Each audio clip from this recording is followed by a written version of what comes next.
The Talksport Fan Network. The ultimate on-demand destination for the UK's best fan-led football podcasts. Want authentic supporter insight on all things Bournemouth? Follow Up the Cherries in all departments on the Talksport Fan Network. Club-dedicated content created by the fans, for the fans. Search Talksport Fan Network.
Hello, Cherries fans, and welcome back to Up the Cherries in all departments for this cherry picking international special.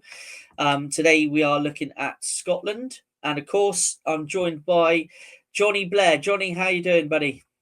Yeah, pretty good. For those that don't know what we're doing here and why it's a Scotland show, we've got tartan and everything. And obviously, you, Matt, are wearing the dark blue with Scotland, and I'm sort of the pink cherry shirt as a homage to when Scotland wore pink.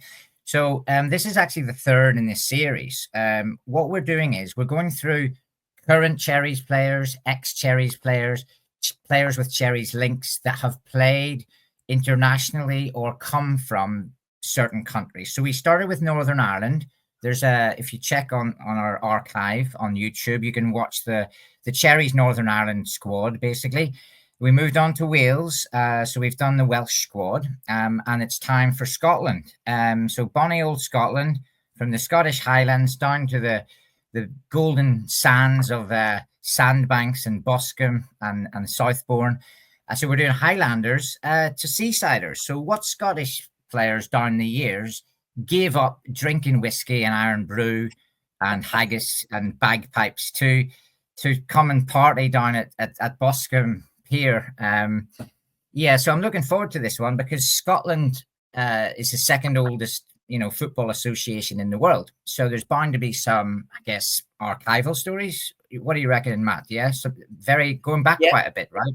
Yeah, there's some in this one in comparison to the other two that we've done and the other ones we've started to research. There is quite a few names that go well back into Bournemouth and Boscombe athletic history, should we say. Yeah, back in the day, because probably the first sort of non-English players we'd have had would have been from Wales and Scotland, back in those days. So it's good to connect and be back on with that. And we look forward to keeping this series going. Obviously it's a close season now. We've just had an amazing season under Iraola, record-breaking season, really. Top notch. We never dreamed of this with the new training complex and a new stadium on the way with more seats, hopefully. So I think all is bright in the land at Dean Court at the moment. Yeah, no, it is. It's, like you say, it's been a very exciting season, and I think fingers crossed, next season will be just as exciting. But just before we start, Jonny, just for those that may have not seen the previous two shows, just give us an update on yourself, but also an introduction to what you do with your Don't Stop Living, and obviously how you became a Cherry supporter, because that's also a very interesting story. Yeah, I think, it's on there that we have an archive from, a year and a half ago or something when I first came on your show. And basically, I grew up in Northern Ireland, but back, if you look back to the 80s, George Best was one of our heroes. So obviously his last ever English League appearance was at Dean Court when he came and played 5 or 6 games. George Best, always a hero for us back in Northern Ireland. And then Colin Clark, 1986, scored the header against Spain in the World Cup, was a Cherry. My first visit to Bournemouth wasn't until 1994, but obviously over time, I became a Cherry. I moved to Bournemouth. I was season ticket holder in the good and bad times. I was a season ticket holder when we went up, season ticket holder when we went down. And then I went traveling, started a travel blog, lived in a few countries. And then I came back to watch a match against Bury. And as my friends described it, it was the worst match I could have came back for. We lost 1-0, and it was in 2012. And I was like, this team's going nowhere. And then Eddie Howe came back from Burnley, and suddenly, the dream happened. So my Cherries experience has really been up and down. And now I'm loving it, to be honest, to be finished 9th in the Premier League and even sniffing Europe.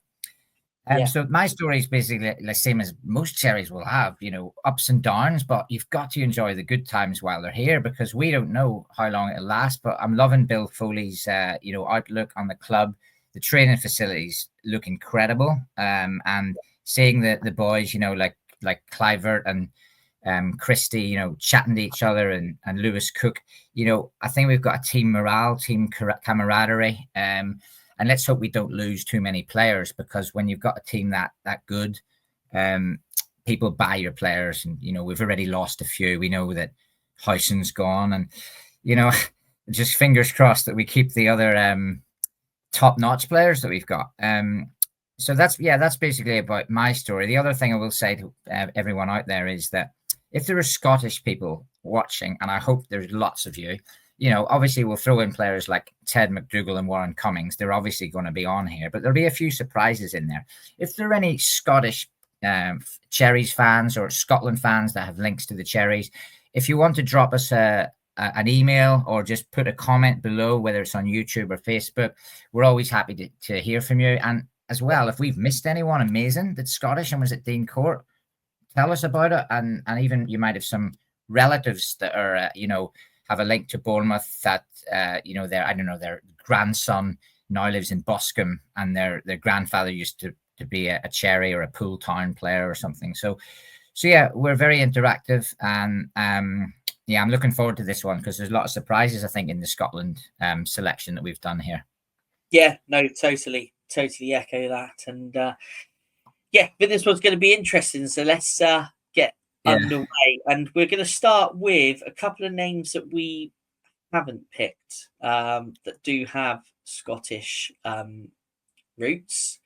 And there's a couple of names there that people probably of mine and Johnny's era will remember. The guy in the middle there, Blair Sturrock, who had a loan spell at Bournemouth from Swindon, but he never played for Scotland at an international level.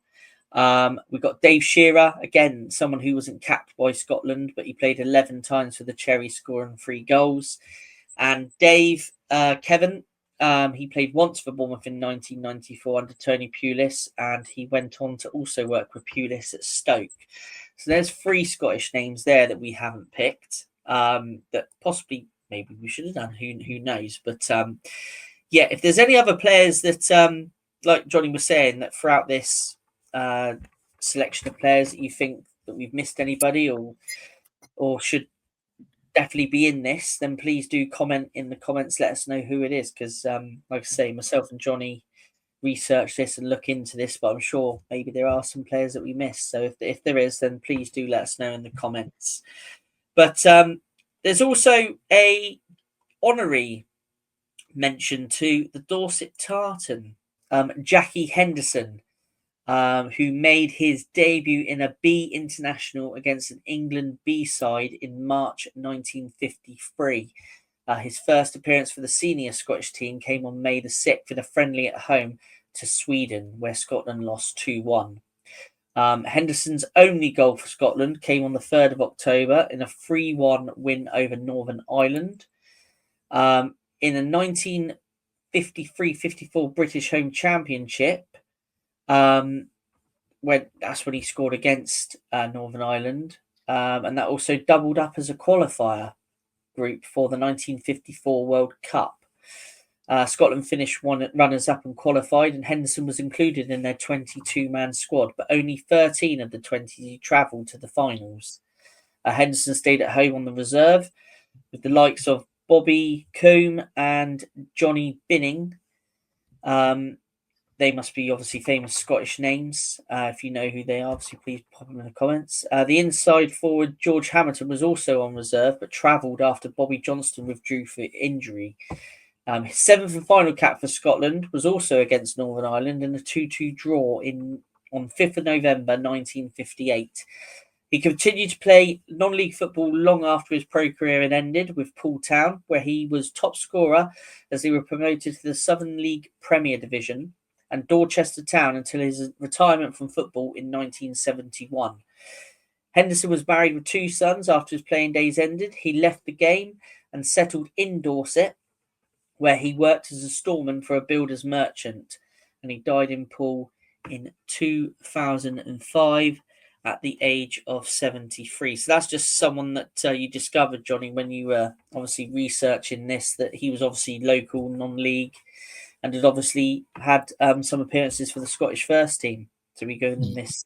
Yeah, I think it's also important to remember that in those days we had this British, home international championship. So the 4 home nations would play each other at the end of every season. But apart from that, there weren't a lot of other matches. You didn't have all these friendly schedules. People talk about Cristiano Ronaldo scored over 150 goals or whatever for Portugal, but Bobby Charlton wouldn't have had the chance to do that because you didn't have San Marino and you didn't have all these friendlies. So the fact that 2 of the Northern Ireland mentions are on there is because those are the only teams he was playing against. Northern Ireland, England, Wales, Scotland were the 4 sort of, that was what it was.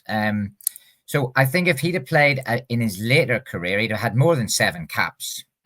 He'd probably have scored more than 1 goal, against Andorra or San Marino, to quote a couple of, lesser nations at football. And he also played for Pompey, Wolves, Arsenal and Fulham. So no mean career, but because he wasn't actually at AFCB, we couldn't include him. So, Poole Town and Weymouth. Was it Weymouth was the other team he was at, or Dorchester? It was Dorchester. Yeah. Yeah. So he's a Dorset boy. He ended his career in Dorset and died in Dorset. So fair play, Jackie Henderson. Just misses out, but honorary mention. Honorary mention, and rightly so. Okay, so let's take a look at our selection now. Basically, what we've done here is we've just given the players' squad numbers, and at the end we'll reveal a starting 11 that we've kind of put together. But firstly, our goalkeeper. Now, the problem we had with this, not as bad as we did with the Wales one, where we couldn't find anybody, but obviously there's a bit of a shortage on goalkeepers.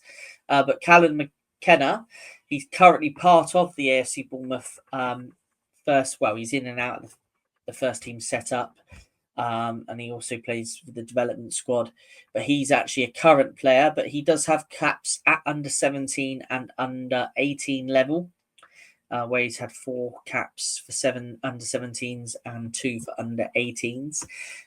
So we did have a bit of an issue with the goalkeeping department.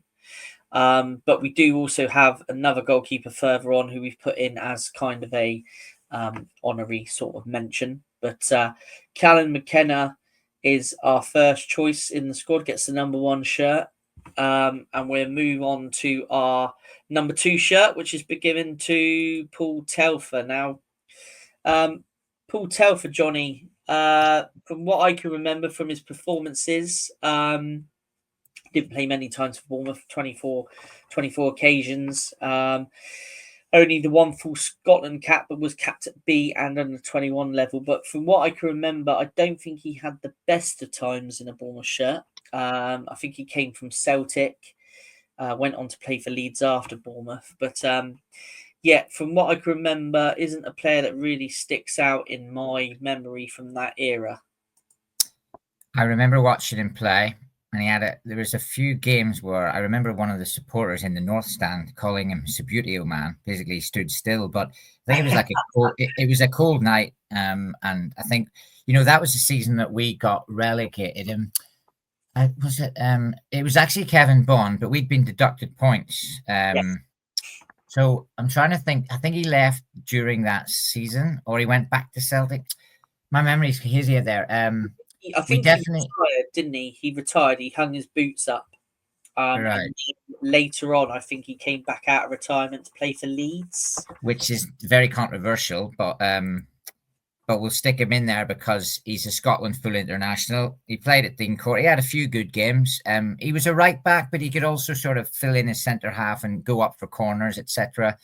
I think I remember him filling in for Celtic in midfield as well. Maybe I'm wrong, but I kind of got a memory of that. Yeah, he played Premier League as well for Coventry, and he also played for another South Coast team in the Premier League, which I won't mention. Yeah, he certainly did. I forgot about that one, actually. Yeah. Paul Telfer is allocated the number 2 shirt in this squad of 26. I'll just chuck that in there now. This is a squad of 26. So the man that gets the number 3 shirt is a legend, is a bit of a joker in the squad. And of course, that is Warren Cummins, 250 appearances for Bournemouth, 6 goals, and he did earn himself 1 full Scotland cap. What can we say about Warren Cummins? I mean, for someone like yourself and myself who, watched him, throughout his whole career at Bournemouth, quality left back, not a bad shot on him as well from range, but someone that may have had possibly more caps if there weren't certain players in his way during that era. But Jonny, your memories of Warren. Oh, brilliant. I mean, every week you could rely on him at left back. He'd put in a challenge. He would, down the touchline. He'd take free kicks, throws. He'd smash the ball into the box. He'd a good left foot on him. Proper left back. If you compare him to someone like Kirkes and Charlie Daniels, I love all 3 of them. But those are 3 legendary left backs that we've had, and it's great when you get that, a player that knows his position, doesn't play out of position, and fights back, goes forward. You could rely on him.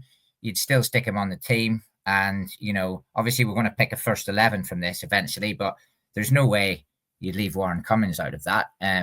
1 cap seems a bit harsh for me because I think maybe because we were in the 3rd tier at the time and we went down to the 4th division, and maybe the Scotland managers were looking at Championship and Premier League players, and he just sort of down their pecking order. But I'd have to say the Scottish managers should have taken more of a chance on Warren. You get 100% out of him. As you said, he's a joker, good to have in the changing room, and great lad. He's still, he pops up on interviews all the time. He's a great character to have around. Yeah, no, definitely. And that's the man in the number 3 shirt then is Warren Cummins, and very well known amongst the Bournemouth faithful. But as you said, they're legendary left back, Jonny. Obviously, there's quite a few left backs, actually. You mentioned 3 there, and Charlie Daniels, obviously Warren, and now Kirkes. But, when you look back over the years, Jamie Vincent, Paul Morrell, we've had some great left backs at this club over the years. And obviously, you've got to mention Warren's name in that bunch of names as well, haven't you? But our number 4 shirt goes to Jimmy Gabriel. Now, Jimmy Gabriel was a former Saint at one point. Made 53 appearances for Bournemouth, 4 goals, not bad. Midfielder, kind of a defensive midfielder, but had 6 caps at under 23 level and 2 at full level. He went on to play for Swindon, Brentford, and then he went into the American leagues with Seattle Sounders and San Jose Earthquakes, which was an indoor league during the early 80s that he played for them. Before coming back, assisted Redknapp at Bournemouth for a little while, before becoming caretaker manager at Everton twice during the early 90s. This is a name that you might know a bit about, Jonny, or is this a name that's just kind of... It came up, obviously, when I was researching this, but I get into my geek facts. And when you look back at his career there, when he was at San Jose Earthquakes and Seattle Sounders in the USA, Pele, George Best, and Johan Cruyff were all playing in the North American Football League, or as they call it, Soccer League, right? So he would have been either a teammate or playing against Pele, Cruyff, and Best, and Beckenbauer, I think, was there as well. So, I mean, maybe even he was out having a pint with George after the game, because George was also at San Jose Earthquake. So I don't know if it's the same season, but certainly there would have been a group of British players over there that would have known each other in amongst, you know, all the Americans that play there, and the other foreigners like Cruyff and Pele. So I'm sure he'd have a story to tell. Unfortunately, he passed away in July 2021. And he died in the USA. So obviously he liked it there, and he stuck around there for a bit. So yeah, clearly a journeyman, and he also won the Scottish League Cup, I believe, when he played for. Yes. Looking at There is something on there about winning the Scottish League Cup. Yeah, it was over Or Motherwell. he played. It wasn't that he won it. It was that he made his debut in a Scottish League Cup game. I read that completely wrongly, but yeah. So Jimmy Gabriel sounds like a guy with a lot of stories, and played for a few top teams in England as well as Cherries. He was at Everton. Yes. And yeah, no, definitely. He's a name that's well known with to Cherries people, Cherries fans of a certain age. Next name, yes, this one here, Rob Murray. Now, Rob Murray is a player that I do remember from watching Bournemouth during the 90s. Didn't make a great deal of appearances for Bournemouth, but was capped at under 21 level. And Johnny, I believe there's a bit of a fact you got here on Rob Murray. I think we would need to verify a lot of these. So apparently he still holds the club record for the youngest appearance in the first team, which was on the 15th of September 1992 against Blackpool away. So if anyone can prove or disprove that, I don't know whether that's first team appearance as in League Cup, FA Cup or League, or whether it's just first team appearance of any player ever. And I can't actually try to find out what age he would have been. So he'd have been 16. No, is it? Wait a moment. He'd have been 17. So actually, I'm not sure whether that might have been beaten by now, Matt. We'd have to check that. Yeah, we'd have to verify that. Maybe it was like he was the first. Maybe the first player to kind of play in, you know, at that level or something at that age. I don't know, but yeah. Or if you're watching, Rob, let us know. yeah, that'd be even better. He'll know. Yeah, I think he also obviously I think he went on to play for was it Dorchester? Yeah, Dorchester at one point. Did he not play? Was it Kidderminster or Kettering Town or something? Okay.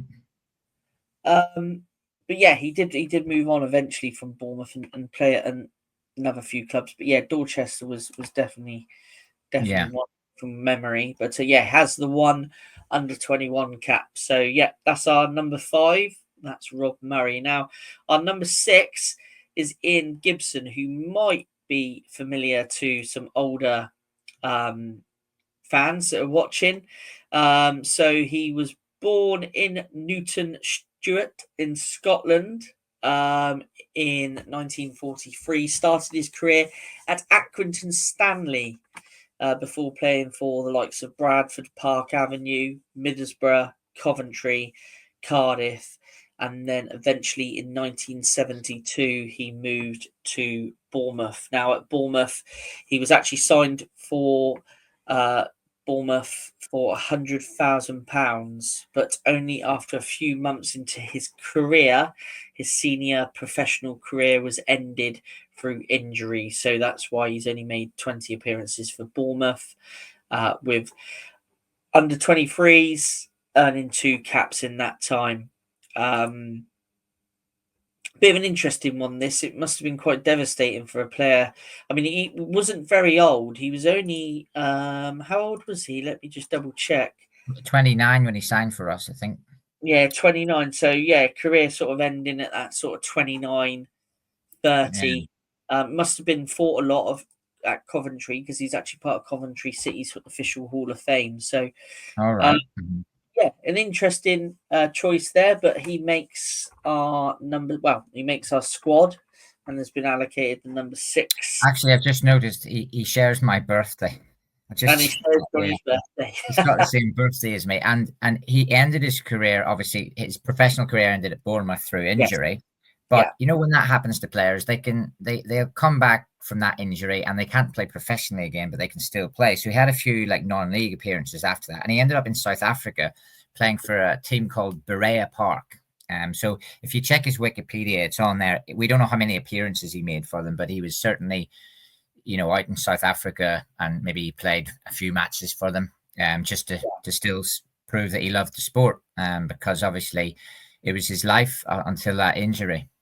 Yeah, and it's always devastating for a career to be ended through injury, isn't it? But let's have a look at who's wearing our lucky number 7 shirt, and I'm sure this is somebody that everybody watching is going to know. Of course, our number 7 shirt goes to Matt Ritchie. Now, I believe he had never been to Scotland before when he was called up. I believe the first time he actually landed in Scotland and walked on Scotland's soil was when he was first called up and he met up with the Scotland team squad. But yeah, great player for Bournemouth, great servant, 142 appearances, 31 goals. And for Scotland, he had 16 full caps with 3 goals. Matt Ritchie, Johnny, such an important player in that important spell for us.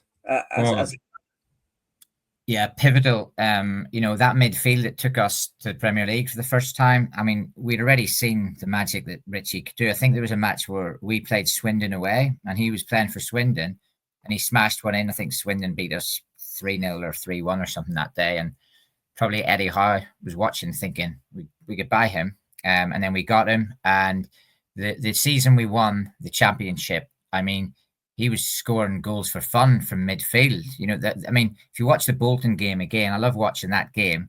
Obviously, you've got Huey's first goal, you know, on the far post when he cuts it in. And then Matt Ritchie, basically, it's a 20-yard tap-in. But it's not a 20-yard tap-in because there's the ball's rolling in and he just slides it in.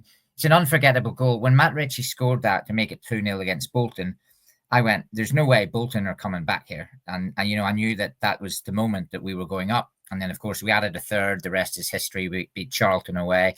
So with Ritchie, and also the free kick against Sheffield Wednesday just a week before that, if you remember. Yeah. I was behind the nets when that one went in, you know, and it was the North Stand because I think Sheffield Wednesday went 1-0 up and we fought back and then Ritchie scored that screamer and it erupted. The whole stadium erupted that day. And then, of course, he scored an amazing goal in a match I was at as well, which was at home to Sunderland in the Premier League. Do you remember that one? Yeah, that was, yeah. It came out to him. I think he chested it down. He stuck it in the top corner from about 30 yards. I think Pickford might have been the keeper at the time, or it might have been Pantelimon, but it just flew into the net. And brilliant. I've fond memories of him. Obviously, he moved on with his career, but I think he was still at Pompey last season. Yes, he was last season at Pompey. He went back to where it all started for him. But great servant, excellent player to watch. A player that we pursued for quite some time. Some time we were tracking him. Because I believe he was at Swindon, like you just said, when he scored. Had to be in this squad, and we've allocated him the number 7 shirt. Let's have a look at our number 8 then. Our number 8 is, again, another name, big name in Scottish football, Celtic legend. So number 8 shirt goes to Peter Grant, who made 15 appearances at Bournemouth. While at Bournemouth, he was brought in by Mel Machin to become player coach, and eventually he went on to assist Sean O'Driscoll as player coach and assistant manager after Machin moved upstairs. But what surprises me here, Johnny, is someone who is quite well respected and massively respected within the Celtic fan base as being a Celtic legend, but only made 2 full appearances for Scotland.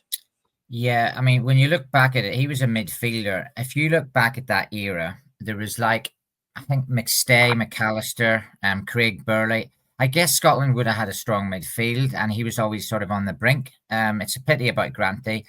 And of course, he was, he played, obviously, at Celtic was a big one for him, but then he was also at Norwich and Reading. So Yes. whether or not the Scottish manager at the time, to be honest, I don't know if it was Roxburgh or who was the boss at the time, but maybe he was looking at Premier League players and Scottish and English Premier League players. So maybe when Granty had dropped down to the Championship or third tier with us, maybe he was just off the radar. But yeah, good player, and we got him at the end of his career, and then obviously he played a part in our coaching staff as well, which people will remember him and O'Driscoll on the bench and that. So yeah, nice one. Yeah, and from what I can remember, he was pretty much the vocal out of the two, out of O'Driscoll and himself. He was the one that was the most vocal on the bench, from what I can remember. But yeah, number 8 is Peter Grant. So let's take a look at our number 9. And really, to be fair, Johnny, there isn't anybody else we could have given the number 9 shirt to apart from this guy. Yeah. Ted McDougall. 165 appearances, 126 goals, full caps for Scotland. This is another one that interests me, Johnny. Such a goal scorer, such a natural goal scorer. Scored goals pretty much everywhere where he went, but only 7 caps for Scotland. Now, I think around that era we would have had Dagley, shouldn't we? I think in that similar era to Ted. But yeah, 7 caps, 3 goals at international level.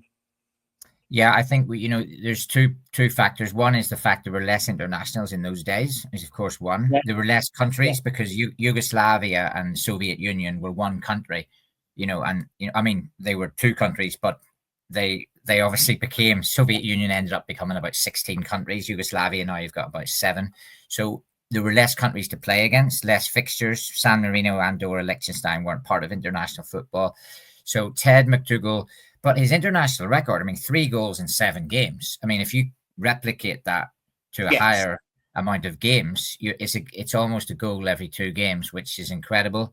And obviously he was at Man United, he was at West Ham, he was at Norwich, and he's still a club legend. He still comes down to Dean Court and watches us. He'll still do interviews.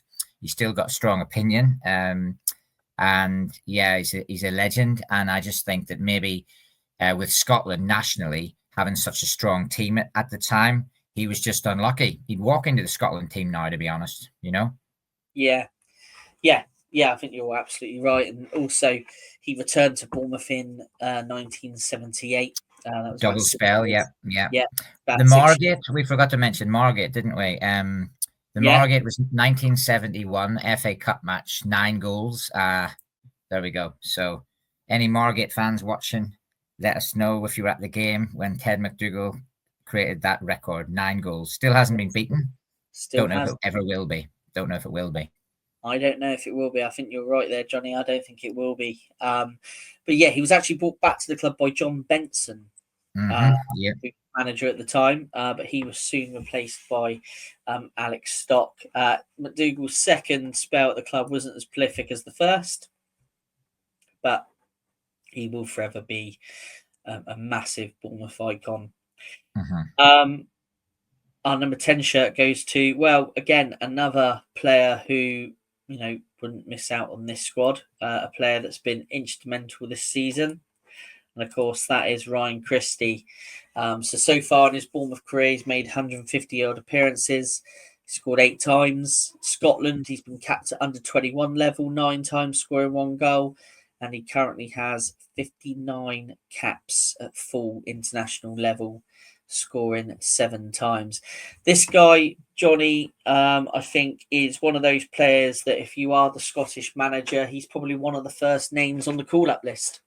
Yeah, absolutely brilliant. Last season, probably his best. I didn't see what he was like at Celtic, but for me, that's the best season he had last season. Absolutely superb player of the season. And, some of the goals he scored, because we don't normally imagine him as a goal scorer, but obviously scored against Arsenal, scored away against the Scummers away. Great goals as well, slotting them in, left foot. And the other thing is as well, tournament players. He's played in 2 Euros already.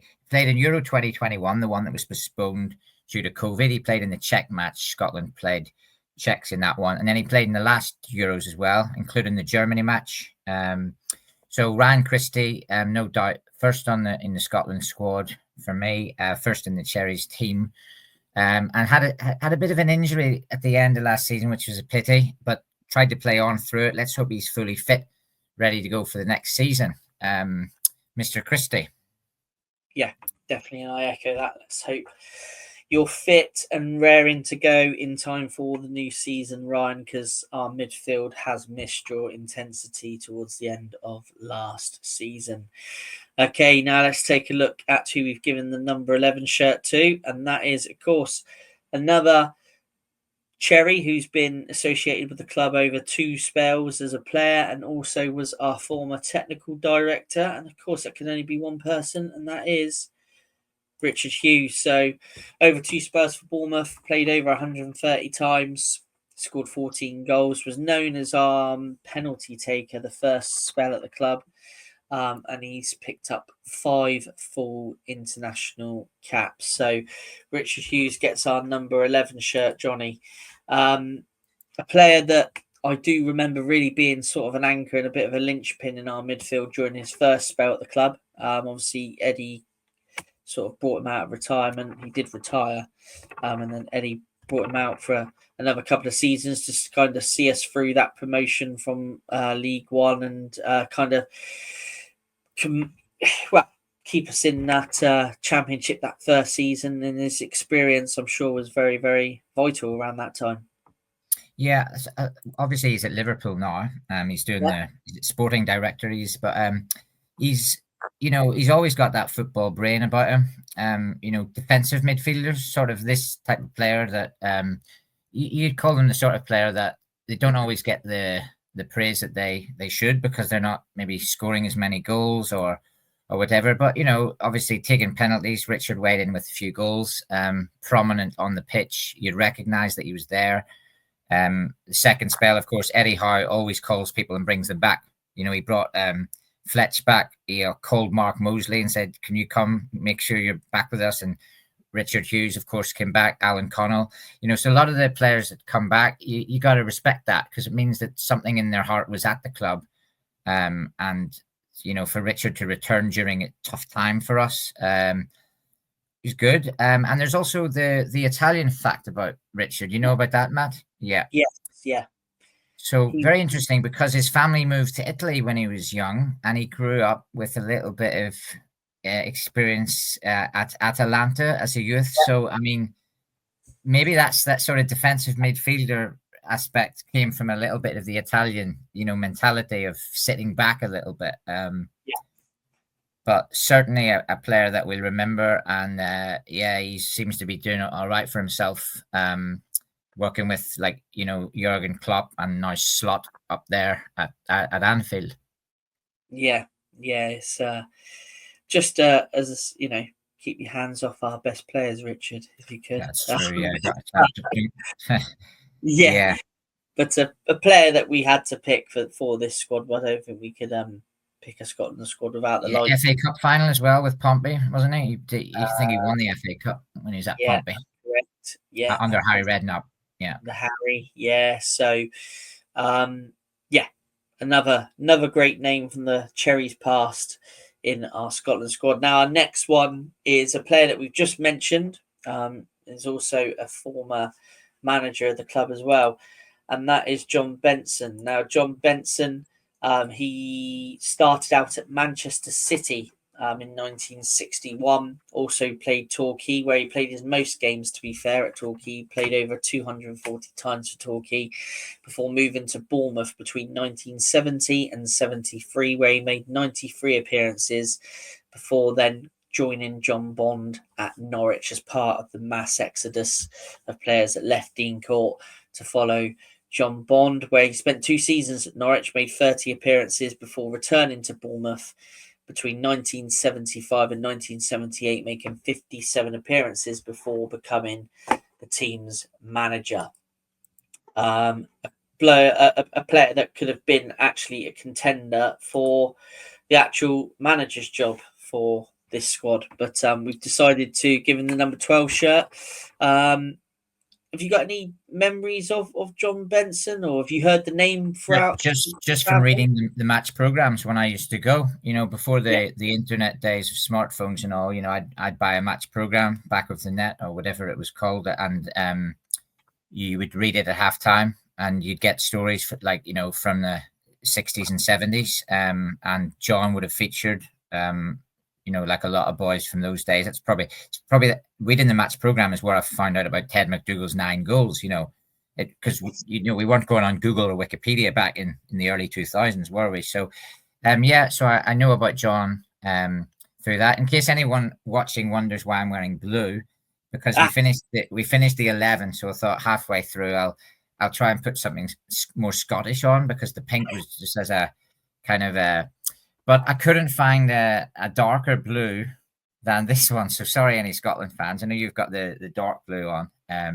So I've got the light blue, but I do have the Bournemouth, the pier on there, right? Yeah. So John Benson, actually quite interesting. He ended up in Kuwait doing some managing as well, which is sort of weird because the Middle East has become quite big now with like Saudi Arabia and Qatar. Those leagues have, sort of become more prominent. So Benson was one of the first sort of, British guys to go out there and try to improve their level of football. Just a surprise he doesn't have any caps though, Matt. I have to say that's another one that kind of, you're wondering like, why are these guys not getting caps? And is it just that there were less subs in those days? Squads were smaller. I would have capped him, right? Yeah, I think from what I hear over the years, it's another one that you're surprised that hasn't got a cap. And I think 44 matches for Man City, and he never won a cap. That's a shock. It does make you wonder, and I think that, like I said, I think it's kind of a combination of things. Smaller squads, less games. I think it's a combination of things, really. But again, surprising that John never got a cap, but was also very played a very big part at Wigan as well. For football in their rise as well. So, number 12 shirt, John Benson.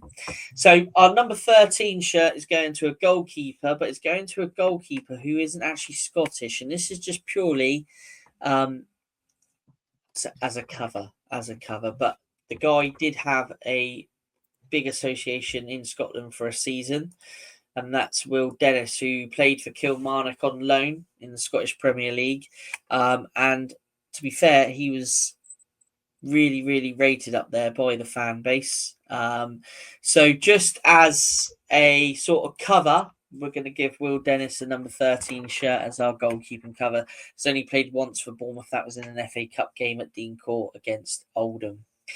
Right, was it? I was going to say, though, since we've put him in as an honorary Scott, it's not a bad name to have with the word Dennis in there, right? Because obviously Dennis Law was, arguably Scotland's most famous and best footballer ever. So that's another little nod there for any Scots, and hopefully Will's not offended. We're putting you in because we want you in the squad, right? Yeah, that's it. Yeah, that's it, exactly. Yeah. We know he's English. We know you're English, but, spell at Kilmarnock, did all right up there, well respected. So there you go. Yeah, he made a great impact at Kilmarnock. Now going on to our number 14 shirt, and that is Jonny McKenzie. Now, Jonny McKenzie, Johnny, I'm going to let you take it away with this one because you got some interesting facts about Jonny. Yeah, I mean, this is incredible. When you start researching players from those days, there's less information out there. Now, it's interesting to note that Jonny McKenzie came from a place called Dennistown in Scotland. He actually has won the Irish Cup in Northern Ireland with Derry City, who now play in the Republic of Ireland. He has 9 full-level caps. He scored for the Scottish national team. He played for Partick Thistle and Dumbarton up there. Down here in England, he played for, obviously, the Cherries, 38 games, 9 goals. He also had a spell at Fulham, and he played in the World Cup in 1954. So he's possibly one of the earliest World Cup players we've ever had at Dean Court. Because, I mean, the World Cup started in 1930. England didn't even play in the World Cup until 1950. Scotland first played it in 1954. So he's possibly one of our first ever World Cup players. And as a winger, he got a compliment from Ferenc Puskás. So basically, Scotland played against Hungary, and Johnny McKenzie scored Scotland's goal. Or was it? No, wait a minute. His only goal was against Norway, but when he played against Hungary, he was man of the match. And Ferenc Puskás was like, who's that guy? And you're talking about one of the world's best here. So there you go. Johnny McKenzie died in 2017, aged 91. So quite an innings for him as well. Outside right, a winger basically, and what a career that he had. Yeah, definitely. When we were researching this and I saw your notes about him, I thought, wow, this is definitely an interesting player. Let's move on to our number 15 shirt, and our number 15 shirt goes to John O'Neill. Now. A player that I do remember well. I know he made a lot of substitute appearances for Bournemouth, including 1998 Wembley Auto Windscreen Shield final. 125 appearances for Bournemouth, scoring 10 goals. No Scottish caps, but he was born in Scotland and he began his career at Queen's Park and Celtic. And after leaving Bournemouth, Johnny went back up north to Scotland and finished his playing days up there. But another one that is quite interesting to see that he's not really been capped at any level. Yeah, you just wonder how it happens. Either there was a strong squad, managers didn't fancy him. And the fact is that when you look at John O'Neill's career, obviously he was at Dean Court from 96 to the year 2000. So like 3 or 4 seasons. And that was his only spell in his whole career outside Scotland. So we're his only non-Scottish club, which is great. It means that he must have loved it down in the South Coast. He didn't want to join any other English team. As soon as he was ready, to move on after us, he went up north to Ross County. And he's also played in the Scottish Cup final against Rangers. So, some of his stats looking back must have had a great career there and must be a pity that he didn't pick up a cap. Yeah, there you go. Another one, uncapped. Yeah, and if you're from, watching Bournemouth similar era as I, when I was growing up, then John O'Neill is a name that you will definitely remember. Let's take a look at our number 16 now. Number 16 is Jimmy Blair. Now, Jimmy Blair, Johnny, a player that's classed as a forward. Played 80 times for Bournemouth when we were known as Bournemouth and Boscombe Athletic. Has 1 full Scottish cap. But I believe there's a few bits about Jimmy Blair that you want to talk about. Yeah, well, for those that know, my surname is Blair, okay, which comes up now and again because people will mention, Tony Blair, which has been, to be honest, that's been boring me for like 28 years since Labour won the 97 election. So every time the word Blair comes up, I'm sort of like wanting to shy away from any discussion about it.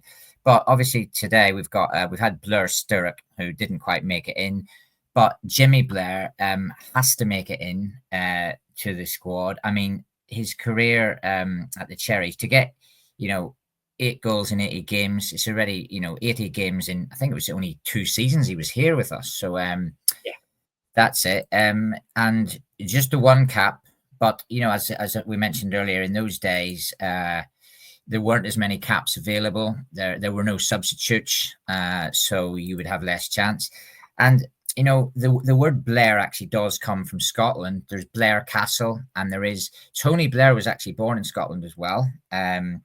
And for anyone that knows a couple of geek facts, one is that if you've ever read 1984, An Animal Farm by George Orwell, the author of that book is actually Eric Blair, because that's George Orwell's real name. So you've got the George Orwell Blair, you've got Jimmy Blair here, who was at Dean Court, Blair Sturrock, the other Prime Minister guy that we spoke about, who met Noel Gallagher once upon a time. And then you've got me, who, as a geek one here, is my grandmother was actually born in Glasgow. So it's sort of there's a bit. I would say there's a bit of Scottish, in me. Not that I'd ever support them because I'm from Northern Ireland, but I can see the sort of the links that Scotland have created over the years. A lot of Scottish players. I mean, if you look at McAllister now, plays for Argentina.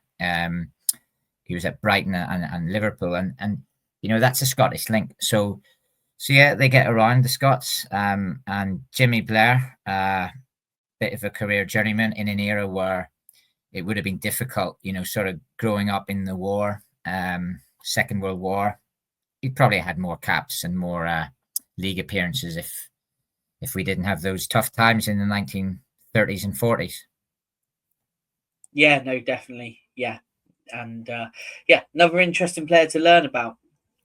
Let's have a look at our number 17 then. Our choice for the number 17 shirt has gone to Pat Gallagher. Now, another interesting one. He was born in Scotland. He played for several Scottish clubs. He also played for Weymouth. But again, never a full cap. But quite an interesting player to learn about, this one, Jonny.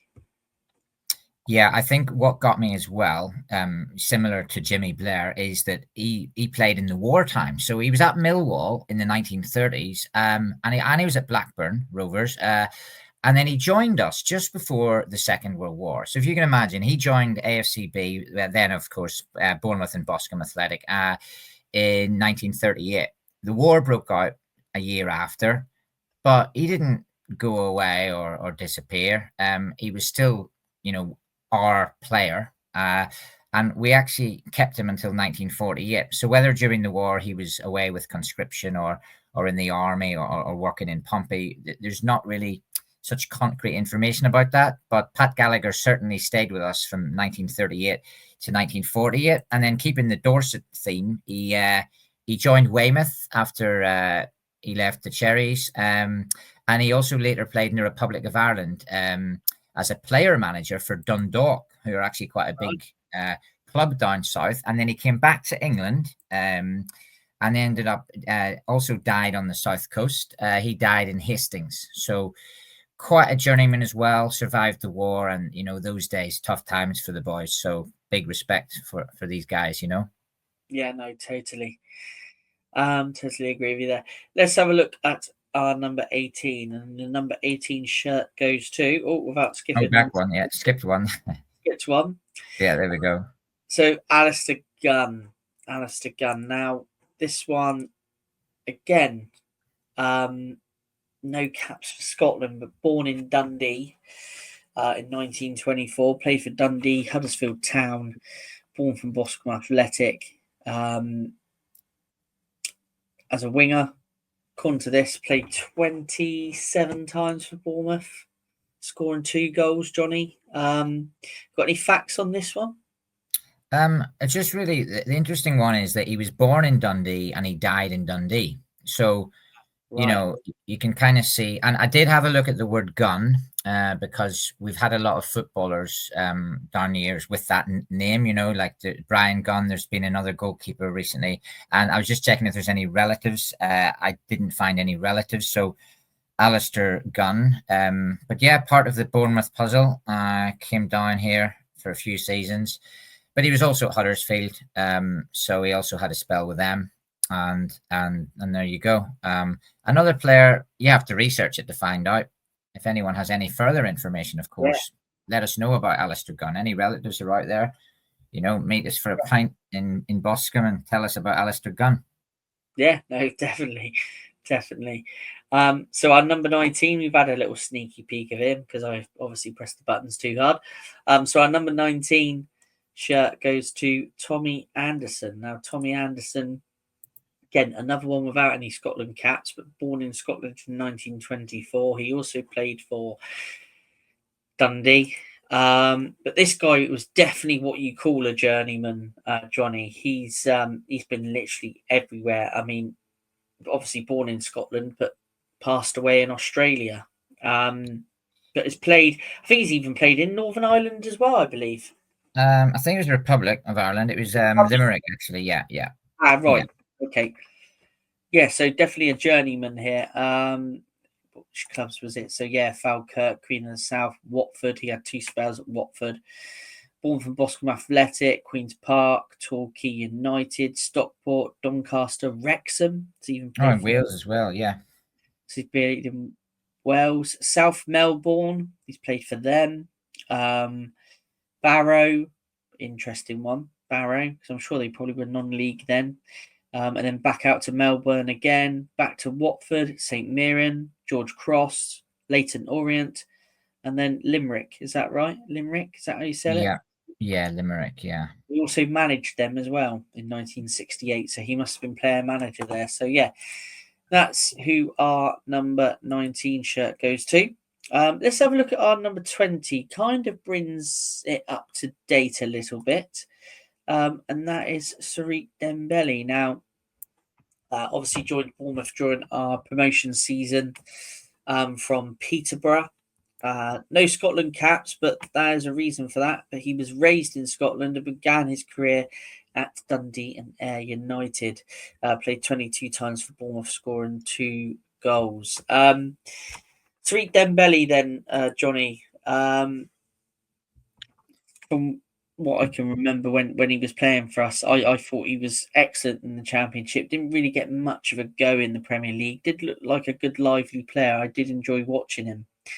But yeah, he was raised in Scotland, if I'm correct. Yeah, bilingual, speaks French and English, and he ended up going out to Auxerre as well for a loan spell. And we'd probably have to ask him, who would he play for, Ivory Coast or Scotland? Because he has a choice. He's born in Ivory Coast. He was actually born in a place called Bouaflé, but as I check his whole history, he moved to Scotland when he was 8 years old, and he attended a school in Glasgow. So, when you look at that, maybe he feels more Scottish than he does Ivorian, but we'd have to ask him again. And it just seems that his career is continuing. He's at Oxford United at the moment, who are, they're in the Championship, aren't they? They are. Yeah, they are. Yeah, because they stayed up. I remember watching them at the end of the season. They won a few games to stay up. So he might push for the Prem. He's still only 28. And reminders of that kit, this lightning sort of kit.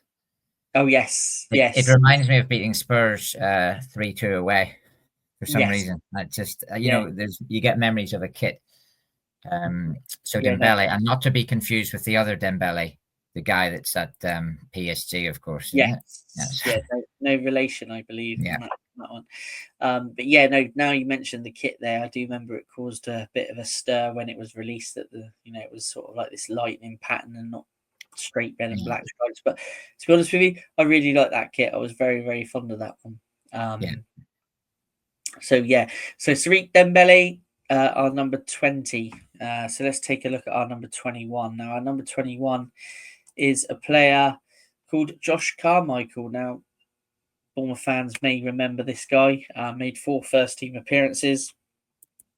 Unfortunately, didn't make any more than that, but has been a bit of a non-league journeyman of recent times. I know he's represented Paul. I believe, is it Weymouth as well, or Dorchester, one of the two. I think he's currently at AFC Tottenham, but he has been capped at under 19 and under 16 level. But that's our number 21, Josh Carmichael. Let's take a quick look at our number 22. And this one's a really interesting one. A really good goal scorer as well. Billy Rafferty. 58 times he played for Bournemouth, scoring 19 goals. He's born in Glasgow. He played for Coventry, Blackpool and Pompey, amongst others. But when you look at his goal scoring record, it does make you wonder. I know obviously there's some great strikers there, Johnny, that have played for Scotland around that same era, but not even to sort of get a cap. It does make you wonder, does it mean 40 goals for Pompey in 102 appearances, 27 for Carlisle in 72 appearances, 90 for Plymouth Argyle appearances, 90 appearances, 35 goals, and then even had a spell out in Portugal between 1985 and 1988 where he was extremely prolific. Yeah, I mean, when I'm looking at his stats there, every club he went to, he scored multiple times. He's almost like a Brett Pittman, but he was at more clubs. Because Brett did the same. He'd go to clubs and just score for fun, still Yeah, doing it. yeah, What I like about Billy is, he never really he wasn't loyal to one club, but no, he clearly just went to clubs and had an eye for goal. And probably every club he was at would go, oh, I remember him. He scored goals. And you get yes, some players like that. Their job is to score the goal. Their job is maybe not to be loyal. He was at Pompey, Plymouth, and the Cherries, and Blackpool, another coastal club, although not South Coast. So he might have liked the beach or something. Ended up in Portugal doing a bit of 3 seasons in Portugal he had for a club called Farense, which is in Faro, which is also by a beach. So I don't know if there's a bit of a link there, whether he's a sunshine sort of George Best cocktails on the beach sort of lad. But in Portugal, he played 79 times and scored 53 goals, right? In the 1980s, right? Now, obviously, Scotland had a lot of strikers back then. They'd had the likes of probably Graham Sharp, Frank yeah, McAvenny. yeah, I guess Ali McCoist was coming through, Mo Johnston. So maybe down the pecking order was Billy Rafferty, but you'd give him a shot. He's sort of like a Steve Bull of that era for Scotland, if you're looking at comparing him to players from other countries that, Bully was doing that for Wolves and Rafferty was just sticking them in for fun. You'd love to watch him on YouTube, and probably I'll check out some of his goals because I'm sure he was just a poacher. Lineker Bull style, Pittman style, and it's a pity he didn't get the cap, but it's great that he's got a career legacy that just shows that he could score goals. yeah, definitely. And to be fair, obviously, as this is a Bournemouth orientated Scotland squad, it would be criminal to leave him out. So, our number 22 shirt goes to Billy Rafferty. Let's take a look at our number 23. Now, our number 23 shirt goes to Eddie Kelly. Now, Eddie Kelly, someone again who didn't spend too long at Bournemouth, started his career at Arsenal. Played for Queen's Park Rangers, had 2 spells at Leicester, also represented Notts County, Kettering Town and Torquay. But obviously he's made our squad, being born in Scotland, in Glasgow, and has made 3 appearances for the under-23s. He now still lives in Torquay. And he works for Arsenal and does their Legends tours of the Emirates Stadium. So that's Eddie Kelly. Like I say, 13 appearances for Bournemouth. Yeah, something very interesting on Eddie Kelly. Brilliant fact, absolute proper football stat. He's the Cool. first ever substitute to score in an FA Cup final ever. Well, there you go. Yeah. Wow. And I'll tell you what cup final it was. I want to say 1971, but I'm just double checking the year. Right, if you check the 1971 FA Cup final, it was Arsenal against. I'm checking this. Arsenal against Liverpool, right? It was 0-0, right? It was Arsenal Liverpool, 8th of May 1971, Wembley Stadium, 100,000 in attendance. It was 0-0 after 90 minutes. Game goes to extra time. Steve Highway scores for Liverpool. They're 1-0 up. Eddie Kelly comes on as sub, equalises for Arsenal, and then Charlie George scores the winner for Arsenal. So there's another Bournemouth connection there, Charlie George. Yeah, that's it. Yeah. So I mean, that you can't make stats like that up. The first substitute to score an FA Cup final. There are football fans out there that just don't know that, and to learn something like that in your day is incredible. It might come up in a pub quiz. Don't Google it. Don't chat GPT it. Just know it so that you can get your friends with that one. Eddie Kelly. And another one, no full caps. Matt, this sometimes it does stick in my mind that so many quality players down the years missed out on getting that full international cap. Yeah, but that's the way it is. Yeah, unfortunately, but like you say, it is strange that so many quality players have missed out at full level. But yeah, what a fact there. I've learned something new today, Johnny. So yeah, thank you for that. Eddie Kelly, 13 appearances for Bournemouth, but the first substitute to score in an FA Cup final. There you go. Wow. Great facts there. Let's take a look at our number 24. Now, number 24 is an interesting one. He was a lone player at Bournemouth. Kieran McInnesby. Played 6 times for the Scotland under-21s over a period of time, but while at Bournemouth, he did score 1 goal against Bristol City. Now, the only photo I could find of him, and I went through quite a few matchday programmes and other bits and pieces, was him actually celebrating his goal against Bristol City. But yeah, 7 appearances for Bournemouth while on loan. I got a funny feeling. I don't think, if I remember rightly, he rated his time at Bournemouth too highly. It is actually said that he, upon returning to Fulham, so Fulham was his parent club, he started off at St Johnstone between 1995 and 2000, where he played 50 times, scoring 5 goals before moving to Fulham. And I think Fulham at the time were Premier League or just breaking into the Premier League around that time, maybe.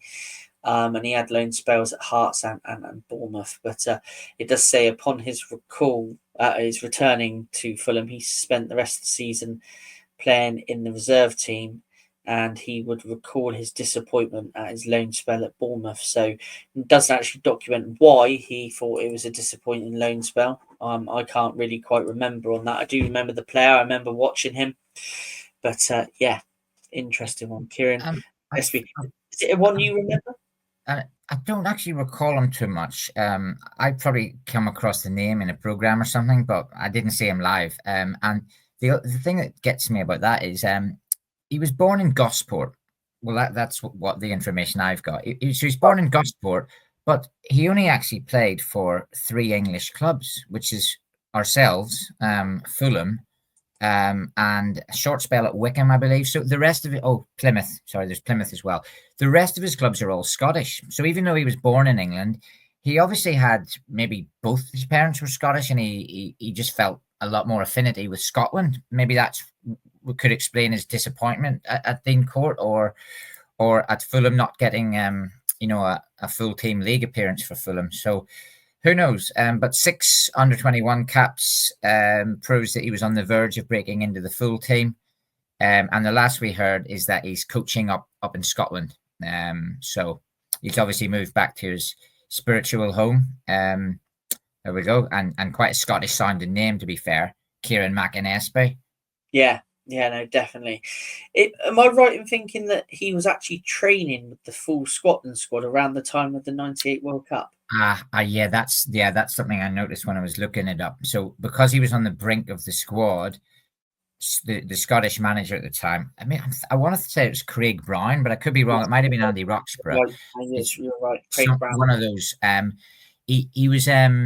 He was training with the squad, so obviously he was on the radar when he was at St Johnstone, and then he joined Fulham, but never quite made the grade to the full international team. That's the way the cookie crumbles, isn't it? Yeah, definitely, and quite versatile as well. Could play as winger, play at wing back as well. So gives the squad a little bit of depth, a little bit of versatility. Right, let's have a look at our number 25. Now, our number 25 shirt has gone to, right, excuse the spelling on the graphic there, but Brennan Camp. Now, he's played a couple of times with Bournemouth. Mainly, I think it was cup games. I think he played for us, if I remember rightly, but he's been capped under 19s 3 times. Scored once as well for the under-19s. And I do believe now he's actually playing for Dorking, I believe. I don't know if people watch their YouTube channels. But yeah, he actually plays for Dorking Wanderers now. I think he did have a spell locally as well at Weymouth maybe, or Dorch. But yeah. He was at Poole Town as well. He was at Poole. Yes, I think he had a loan spell at Poole, didn't he? I think it was and Eastleigh, a couple of years at Eastleigh. So clearly a southern boy with a northern heart, because obviously capped for Scotland, but seems to have spent most of his playing career in Hampshire, Dorset and Surrey. And of course, he's only 24. So who knows? We might see him at Dean Court again, and we might see him make the grade at Scotland full level. the future's there for Brennan to live his dreams. Yeah. Yeah, and a young man like himself can always look at the likes of Dan Byrne, who's come up through the league ranks, and obviously Jamie Vardy level, yeah. Vardy and another one, so there's always players that you can look up to, and so there's a couple of names there that I'm sure a player like himself has looked up to.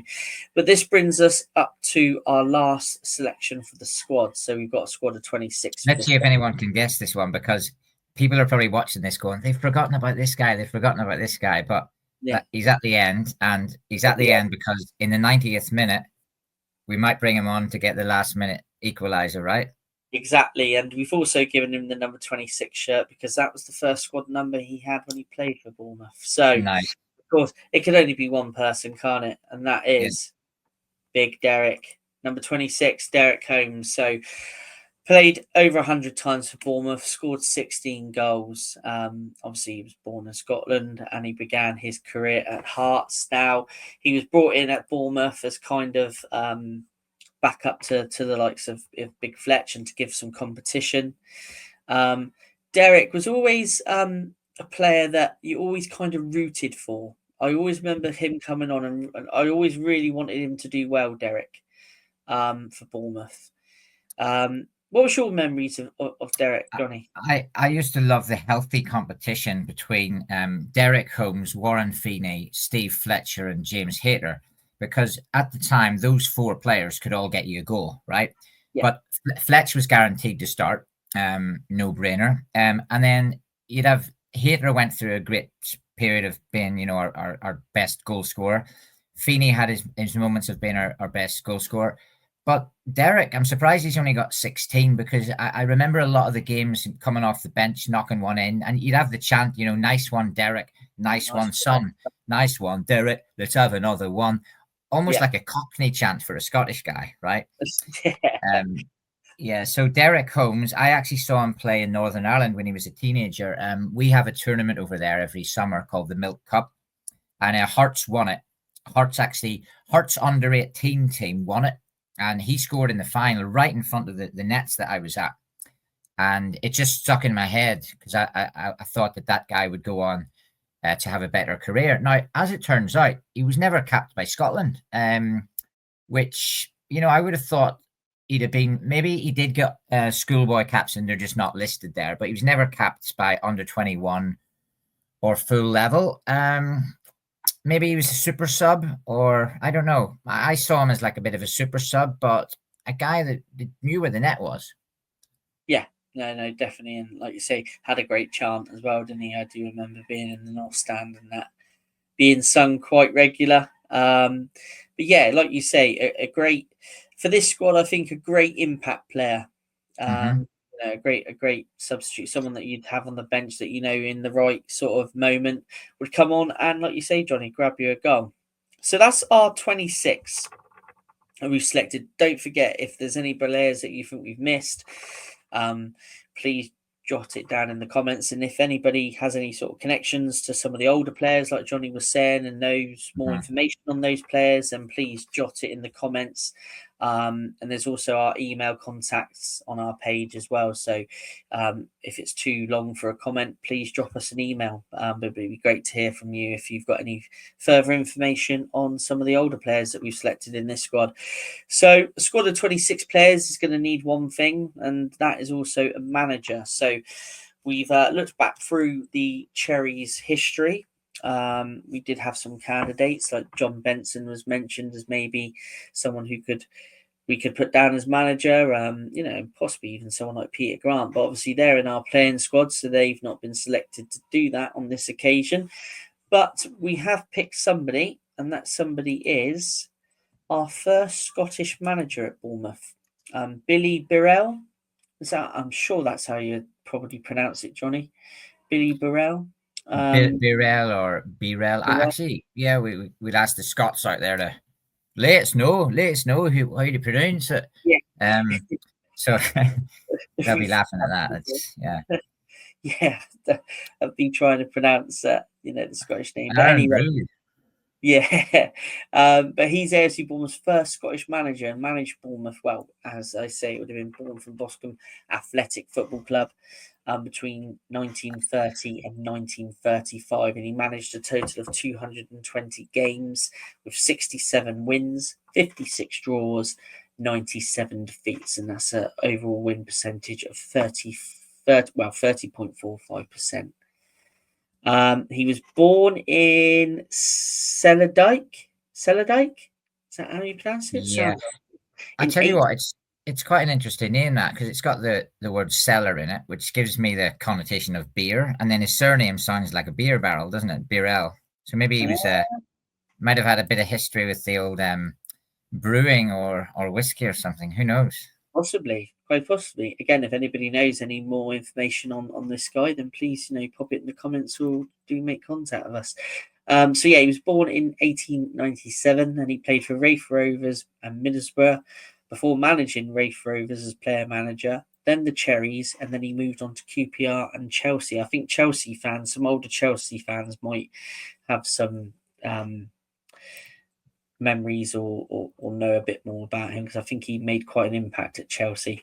But yeah, so what we've done is we've kept it rather than doing like we've done in previous videos. Like our Northern Ireland one, for example, we sort of did a panel of managers and then voted who we thought would be best to manage that particular squad. We've just stuck with the whole Scottish side of things with this one and picked Bournemouth's first Scottish manager to manage this bunch of players. Now, Johnny, we've got a manager, we've got 26 players. I think it's time probably we unveil our starting lineup. Mm-hmm. Yeah. Okay. Yeah, I think democratically, you and I would probably agree on this. And then we'd probably have a few subs in mind if it's still 0-0 second half, that who you'd bring on. But I think, to be honest, if you've got Ted McDougall up front, you're going to be 3-0 up at halftime anyway. So we can let's have a look at the starting lineup. You might not need Super Derek. Yeah, but Super Ted's already scored the goals. So absolutely right. Let's have a look. So this is our starting lineup. So we've done a bit of a formation change from the traditional 4-4-2. In goal can only be one man, and that's Callum McKenna, who is a Scottish is it under 19 international, currently in amongst the Bournemouth squad, trains with the first team, plays for the development squad. And then we've got a back three, which consists of number 12, John Benson, 5, Rob Murray, and number 3, who else but Warren Cummins. We've got a midfield 4 there. We've got number 7, Matt Ritchie on one side, and then in the midfield, we've got Peter Grant and Richard Hughes, and on the other wing, we've got Mackenzie. There's a big choice of Johnny's there, and he insisted he was in the starting lineup. And to be fair, I can only agree. Number 10, Ryan Christie, in behind the front men. We know he's played deeper for Bournemouth this season and seasons previous, but for Scotland, I know that the current Scotland manager tends to like to play him a bit more forward, so he sits in behind Ted McDougall and Rafferty, who we spoke about very, very shortly. Just shortly ago, we spoke about him and his goal scoring exploits. And there listed is the remainder of the squad that would take up their positions on the bench. So, Johnny, I think that's not a bad starting lineup, like you said. I think if that's going up against the Welsh and the Northern Irish teams that we've already had, it's really strong. I mean, look at that sort of foursome on the left side: Richie, Grant, Christie, McDougall. If they're not scoring goals and creating chances, I don't know who is. And then you got Warren Cummings on the other side, and Mackenzie and Rafferty, who we only know a little about from online, but from what we know, they were awesome players. So that Scotland squad and the team looks to be top notch to me, and I think it'll be a match for any Scottish squad out there. The Tartan Army. We need to get somebody with the bagpipes and some haggis, and get some whiskey in, and that'd be great to watch those guys playing on the same team. And it's very representative of different eras, I find, there, because you got like pre-war, You got sort of post First World War, pre Second World War. Then you got post Second World War. You got 60s, 70s. You got some 80s, I guess, and then obviously, McDougall sort of swing into the 80s, didn't he? And then the 90s, of course, represented, and right up to date with Cummings, Ritchie, and Christie. Fantastic to have a current player in there as well. You wouldn't leave him out. No, absolutely, and you're spot on there. There's a lot of players there from different generations, and another one that I think we've researched pretty well. But like I say, if there's anybody that wants to debate it or got players that we've missed, please put it into the comments below. I'll also pop in the comments as well our 2 previous shows in this series of special cherry pickings, where we've picked obviously our Northern Ireland squad and our Wales squad. And next month we will be looking at the Republic of Ireland, aren't we, Johnny? We're going to start looking into that. I think we'll start more local to Bournemouth. So we've done Northern Ireland, Wales, and Scotland. Republic of Ireland will be next. Obviously, England's got to come out at some point, but we don't know when. We'll let you all know. Please, comment. Let us know in the comments if you like our team. If you think you'd rather have Eddie Kelly on or Jimmy Blair or stick Derek Holmes on instead of Rafferty, let us know. But of course, this is who we think are the best Scottish players ever to play for AFC Bournemouth. And it's been great fun, as ever, putting this together, Matt. I think I've enjoyed the research in that. It's great to go back, because we don't, a lot of fans just focus on the current team, but the current team wouldn't be anywhere if these boys didn't stick the goals in days gone by. Yeah, no, I totally agree with you, and it's fantastic to research it. I'm looking forward to doing the rest of the series. Obviously, I know we've mentioned Republic of Ireland, but we're also already researching a French one. I believe you've already started researching that. So we are going to be back in July with our Republic of Ireland edition. And then after then, we will be looking at other countries until, we're going to be running the series up until the next World Cup. And we probably will save England to last, to be fair. But from myself and Johnny, thank you for joining us. We hope you enjoyed the podcast. Please check the other ones out. The links are in the description below. Republic of Ireland will be next month. So a lot of exciting things coming up. Do stay tuned to the channel. Obviously, we have our new daily show, Cherry AM, which goes live Monday to Friday at 8 o'clock every morning.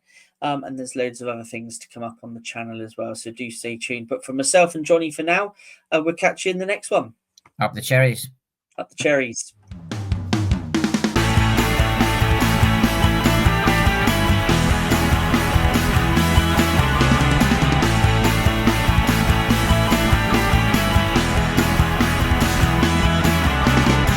Talksport Fan Network. The ultimate on-demand destination for the UK's best fan-led football podcasts. Want authentic supporter insight on all things Bournemouth? Follow Up the Cherries in all departments on the Talksport Fan Network. Club-dedicated content created by the fans, for the fans. Search Talksport Fan Network.